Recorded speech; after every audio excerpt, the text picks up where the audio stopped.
En Bolivia, un conflicto de militares de bajo rango y de ascendencia aborigen puso en alerta al gobierno de Evo Morales.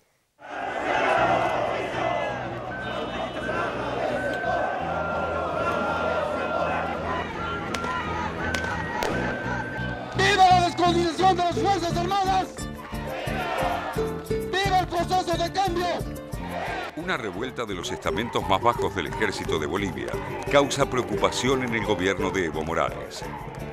El conflicto fue iniciado semanas atrás por un grupo de militares de bajo rango, en su mayoría de origen aymara y quechua, quienes, abandonando sus puestos, se movilizaron por las calles de La Paz, reclamando un trato igualitario y reformas en las Fuerzas Armadas. Convocando a nuevas protestas, los manifestantes denuncian un trato discriminatorio por parte de la cúpula militar por razones étnicas o de formación, alegando que no pueden utilizar los mismos sanitarios y salones que los oficiales y asegurando incluso recibir en los hospitales militares una peor atención médica que sus superiores. Además, exigen tener acceso a cursos de posgrado para poder ascender y mejorar sus ingresos y formar parte del Tribunal de Justicia hasta ahora integrado solo por jefes militares. Nosotros lo que pedimos es que no existan más militares de primera ni de segunda. Lo que pedimos es un solo estamento. Todos puedan hacer carrera militar. Los del alto mando nos toman como una tropa, como unos soldados, nos humillan, nos discriminan, nos toman como una categoría muy baja. Nosotros queremos una educación progresiva, tener también aspiraciones a ser unos oficiales superiores. Los efectivos movilizados demandan que en la institución castrense rija la nueva constitución promulgada por Evo Morales en 2009, que consagra un Estado plurinacional con igualdad de derechos para todos, condiciones que los suboficiales aseguran que no llegaron a los cuarteles. Enfrentada históricamente a problemas raciales y culturales, las Fuerzas Armadas en Bolivia han participado periódicamente tanto de revoluciones como de golpes militares. Entre el nacimiento de la dictadura de Hugo Banzer en 1971 y la asunción del gobierno democrático de Siles Suazo en 1982, Bolivia se debatió en una puja de sectores, incluso dentro de las Fuerzas Armadas, entre aquellos que intentaban volver a la democracia y aquellos que buscaban profundizar la dictadura. Por Dios, por la paz. Desde la llegada al poder de Evo Morales, las Fuerzas Armadas acompañaron los vientos de cambio, aunque en algunos sectores castrenses aún predominan posiciones conservadoras y discriminatorias. De los 38.500 efectivos que conforman el ejército boliviano, unos 10.000 son oficiales y suboficiales, mientras que otros 20.000 son soldados rasos. El alto mando militar respondió a las protestas con una baja masiva de más de 700 suboficiales, acusándolos de sedición e intento de golpe de Estado. Las organizaciones sociales que apoyan al gobierno de Evo también consideraron la revuelta como un intento de desestabilización, convocando a una gran marcha para el 1 de mayo. Aunque con el paso de los días la protesta fue perdiendo fuerza, el gobierno a través del Ministerio de Defensa y los altos mandos militares iniciaron negociaciones para atender los reclamos, reincorporando a buena parte de los suboficiales sancionados. Los insubordinados reclaman que en las conversaciones también intervengan entidades de derechos humanos y la Defensoría del Pueblo. Evo, cauto, evitó referirse en forma directa al conflicto, aunque aclaró que si no hay disciplina dentro de las Fuerzas Armadas y no hay doctrina del pueblo, no hay Fuerzas Armadas para el pueblo de Bolivia. Desertar es traición a la patria. Yo me grabé en la mente. Abandonar el cuartel, escaparse del cuartel es traición a la patria. O morir y a todos nuestros compañeros que nos están apoyando y a toda la gente.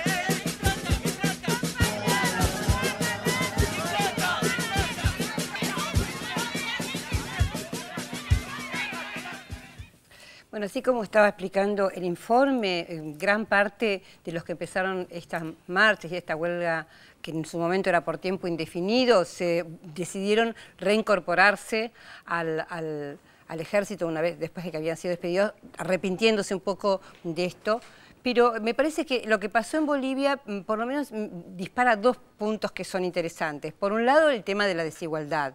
El tema, la queja básica es la desigualdad entre los suboficiales y los oficiales, comida, vivienda. Es decir, me parece extraordinario que el proceso que hay en Bolivia haga que los mismos bolivianos estén dando cuenta del grado de injusticia o desigualdad que hay, del grado de discriminación y darse cuenta de los derechos que tienen. Eso me parece que es un cambio que se lo deben sin duda a Evo Morales.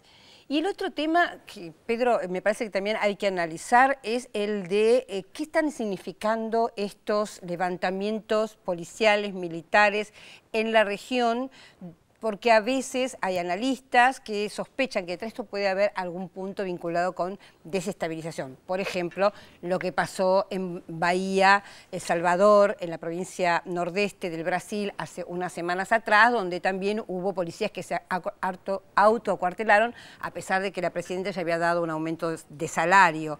Ha pasado acá con Gendarmería, ha pasado en Venezuela. Es decir, si detrás de estas movidas policiales hay algo que pueda uno imaginar, al estilo de lo que pasó en Ecuador también, que hay quienes provocan irritación o se montan en una irritación ya existente para desestabilizar gobiernos. Sí, lo que vos decís es fundamental. Una irritación ya existente implica reconocer que parte de los reclamos son justos. El problema que estamos hablando en este caso de sectores que tienen armas y que es bastante complicado. Pero también armas y una misión como la de, suponete, la seguridad, donde no la podés abandonar, claro, bueno, alegremente. Exactamente. Ahora, me parece que estamos viendo también tensiones que se han dado en casi todos los procesos profundos de cambio, donde determinados sectores se ven envalentonados porque hay un gobierno que consideran propios y piden más. Y chocan muchas veces con un gobierno que a veces se dice progresista, revolucionario o lo que fuere, y que dice, no muchachos, ahora no es el momento. Bueno, pasó incluso poco tiempo después de la Revolución Rusa con la revuelta de marinos muy conocida, que fue reprimida por parte del gobierno revolucionario. Se provocó una masacre, conocido como la masacre de Kronstadt en su momento. Digo, o sea, es complicado, ¿no? Porque tenés sectores que a priori no necesariamente están en contra de tu gobierno, pero que por supuesto los sectores opositores siempre se montan sobre esos reclamos, porque ahí entra lo que vos decís, buscando desestabilizar. Y más tomemos en cuenta que es un año electoral. Esto también es un tema importante. 12 de octubre. 12 de octubre. Exactamente. 12 de octubre hay elecciones en Bolivia. Prácticamente todas las encuestas. 5 de octubre en Brasil, porque estábamos hablando del levantamiento en Brasil. Es que cambiaron la fecha en Bolivia. Iban a ser el 5, las pasaron al 12. Prácticamente todas las encuestas señalan que Evo Morales gana abiertamente. En la primera vuelta. Exactamente, que no hay ningún opositor. Entonces, generar un clima de descontento en un año electoral le puede permitir a algunas fuerzas opositoras crecer. No digo que sea exactamente el caso, pero yo creo que esta tensión que vos marcás es real. Evo Morales puso el cuerpo otra vez, el 1 de mayo estuvo en la calle con los trabajadores, encabezando las marchas por el 1 de mayo. Pero no es el primer enfrentamiento que tiene Evo Morales con sectores que lo apoyan. Exacto. Lo ha tenido con mineros, lo ha tenido con campesinos, lo ha tenido con sectores indígenas, médicos, que le piden radicalizar el discurso, que le dicen que es un tibio, y él dice, bueno, hasta donde me muevo. Claro. Y además, acá hay otro elemento fundamental, que son las viejas Fuerzas Armadas. No estamos frente a una revolución como en Cuba en el 59 o Nicaragua en el 79, donde se destruyó el viejo aparato de las Fuerzas Armadas y se creó uno nuevo. Acá es el viejo aparato de siempre, que empezás a copar, destituís a parte de la cúpula, pero la formación, la historia, los antecedentes y gran parte de los puestos jerárquicos son heredados del pasado. Eso también es un problema. Seguro. Bueno, respecto del tema Brasil, me hace acordar que decíamos que las elecciones son el 5 de octubre, también este tipo de desestabilización, sobre todo de la prensa que le está pegando a Dilma con todo, también tiene que ver, me parece, con una batalla, porque si uno mira las encuestas en Brasil, el gobierno Dilma Rousseff da muy bien por ahora, ha perdido 6 puntos en esta semana, pero muy bien, pero los que le siguen, digamos, los dos contendientes más fuertes, que son del Partido Socialdemócrata Brasileño, ¿viste? El partido de Fernando Henrique Cardoso, que el candidato se llama Aécio Neves, la verdad es que da 19%, no mueve el perímetro, y tampoco Eduardo Campos, que es el otro contendiente que se supone que iba a ser sombra. Y la segunda pregunta a la que yo iba con Bolivia, que me parece que es un tema que para académicos, ¿no?, y para pensar, es viendo la tradición de nuestros gobiernos, que en los años 60, en los años 50 también, tenían la forma de desestabilización clásica, cuando venía un gobierno más o menos progresista o que no se alineaba a Estados Unidos con total disciplina, eran las Fuerzas Armadas las que daban los golpes. Ese es el clásico tradicional que aparentemente después de las brutales dictaduras de los años 70 ya no son posibles en nuestra región. Entonces la pregunta mía iba un poco a eso, a pensar si una vez terminado un proceso donde ya no se puede usar a las Fuerzas Armadas para eso, sí se están usando otras maneras, como podrían ser, por ejemplo, de hecho en Ecuador sucedió así, a través de una reivindicación salarial, lo que hubo ahí casi es un magnicidio, es decir, prácticamente quisieron matar a Rafael Correa y hubo una reunión extraordinaria de UNASUR para evitar un golpe de Estado en ese país. Ahora te agrego otra pregunta para problematizarlo aún más. ¿Quién educa a estas nuevas Fuerzas Armadas? ¿Quién arma los planes de estudio y dónde encontrás profesores? Porque en muchos casos Estados Unidos. Bueno, Estados Unidos ha sabido brindar cooperación, formación, la Escuela de las Américas, sin entrar ahora a analizar lo que fue la Escuela de las Américas. Pero ayudaron mucho a la formación. Bien, ¿quién ayuda ahora? Porque si vos traes cubanos, como en el caso de Venezuela, te encontrás, obviamente, a toda la oposición diciendo que Maduro es un títere de Cuba. Sí, no, quería agregar lo que decís, que es muy interesante. Cuando fue lo de Ecuador, se descubrió que la policía de Ecuador, justamente esta que se había insurreccionado, tenía todas las computadoras regaladas por la Embajada de Estados Unidos y toda la información que recolectaban se la pasaban a la Embajada. Cuando sucedió esto, la Embajada pidió de vuelta los discos rígidos de las computadoras porque ya no podían ser utilizadas como los fines que ellos querían. O sea, la penetración a veces es, y estamos hablando del gobierno de Rafael Correa, que yo no creo que él diera luz verde para esto, pero la penetración de tantas décadas de este tipo de políticas hizo a veces imposible modificar sustancialmente estos cuerpos. Te agrego otro elemento con el tema del narcotráfico. Cada vez que se habla de esto y hay un debate en América Latina, ¿a quién se le pide ayuda? A la DEA.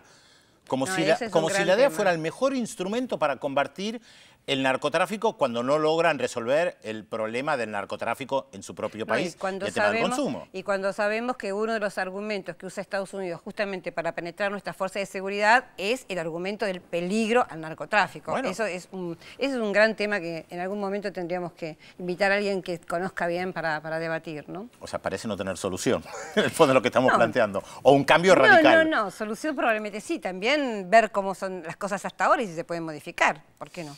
Bueno, hay que ver, hay que ver.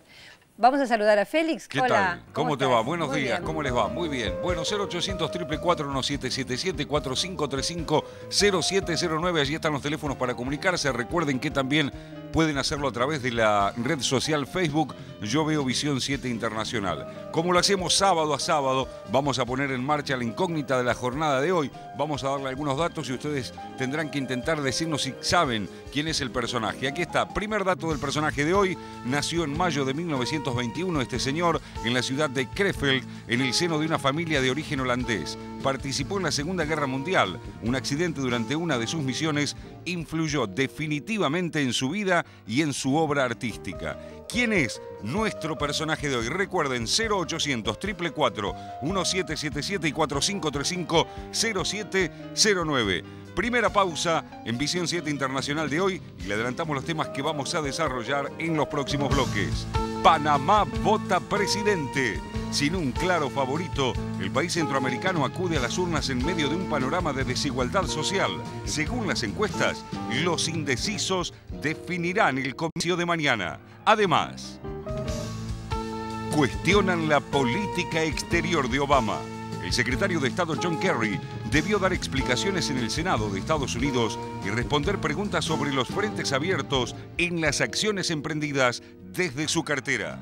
Todos los detalles se los contamos luego de la pausa, aquí como siempre en Visión 7 Internacional por la TV Pública.